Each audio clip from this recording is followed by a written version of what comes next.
I'm turning 50 in a couple of months, and I noticed when I look in the mirror, everything seems to sag.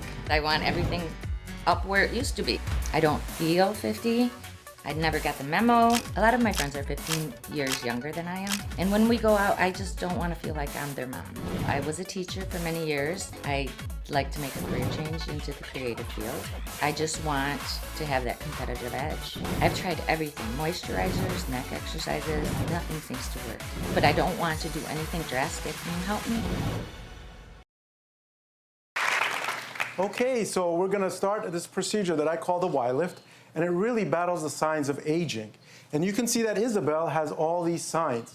Now, unlike what people think that gravity is the culprit, it really isn't. It's all about shrinking. You can see her temples are hollow. Her eyelids have kind of drooped down, all because of shrinking. The cheekbones, the jawline, you see the folds, all of this is because shrinking. And what we're gonna do in the next 15 minutes, we're gonna elevate all of this up and then revolumize with a filler to hold everything in its place. We're gonna start right now, so I'm just gonna lay her down and I'm gonna go step by step and show exactly what we do. Now, as you can tell, Isabel has already been marked. She's already been prepped with betadine to make her face sterile, and she's also already been numbed. The first thing that I do is I've made a little tiny port here, and this is where I'm gonna go in with this instrument here. Now, hold on one second until I get in. Okay, great. And I'm gonna go all the way down deep. Now, Isabel, do you feel me? No. Okay. And then I feel it out here. Oof. Going down deep, and now I got it all the way to where I want it to be, and I'm way down deep. So what I'm gonna do is I'm gonna lift it all up, and then I'm gonna go ahead and when in the position that I like, I'm gonna inject a filler. Now, the only fillers that I love to use is hyaluronic acid base because it is a naturally occurring substance in the body. Fillers such as Juvederm or Voluma, these are the fillers that I use to hold everything in its place. So the first thing that I'm doing is I'm rebuilding the top part of the face.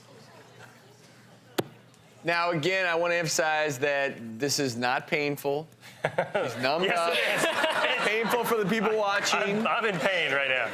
But Isabel is not in pain. So is that going to stimulate her more collagen growth, or or is it just a temporary filler? How does it work? So just the actual act of lifting and then using the filler, and which have been shown to also cause new collagen to form, you are going to stimulate the fibroblasts, create better tissue.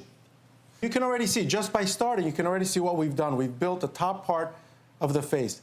And when we do this, we want to start from the top and work our way down so that we can get this lift.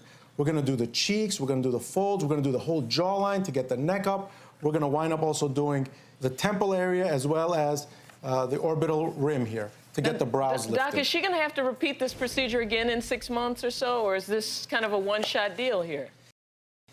You know, she's going to have to repeat this in about 2 years. This procedure will last 2 to 3 years. 2 to 3 years? Okay. Wow. Well, we're going to let you finish. Our audience, I think, needs a break.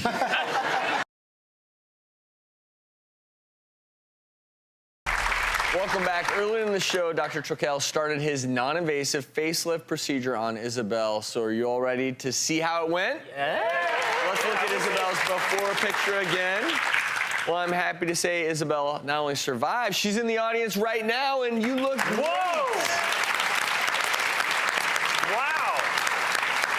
Now, you should call that the wow lift. Yeah, the wow lift is right. You know what I really noticed so much is the jowls here. Wow. The profile. It's beautiful right here and then under the neck. It's amazing. And Isabel, have you looked yet? Have you looked in the mirror? Yeah, just briefly. Can you What'd you believe? think? I thought, wow. Yeah. It was so fast. That's what I said, too. Exactly, that's what I said. So why don't you call it the wow? No, just kidding. The wow lift. So you call it the Y lift, and clearly we saw you starting it. The audience really, you know, found that interesting, right? Yeah. but it is a relatively non-invasive procedure. And can Isabel, can you move your whole face? Like, can you move your forehead a It's little still a little numb. And could but, she yeah. have bruising, or is she going to have bruising? She's not going to have any bruising. This is what she's going to have. Now, she's a little bit swollen, and you can see, you know, just from the procedure just being about 5 minutes ago. In about 2 days, it'll settle in, and it will look even more tighter and stronger. So what we did for Isabel, we first filled in the hollows, we raised the brow, and not only did we just lift it, but we filled it to give that smoky eye look, which is more youthful than just a high eyebrow. We also lifted back the cheeks to a more youthful look. We did the whole mid-face, and then we did the jawline. And all of that, when we put it all together, you can see the jawline is nice and crisp. The neck even gets lifted. Now, are you really saying, as a surgeon or as a cosmetic specialist, that this procedure has the same efficacy or the same cosmetic result as an actual surgical facelift? Well, it looks pretty good to I me. will let the don't results know. I speak mean, for themselves. Wow. And one more really quick question. Where do I pick up a pair of those socks? I like those. In my off time, I make socks and ties. Are you serious? No, I'm joking.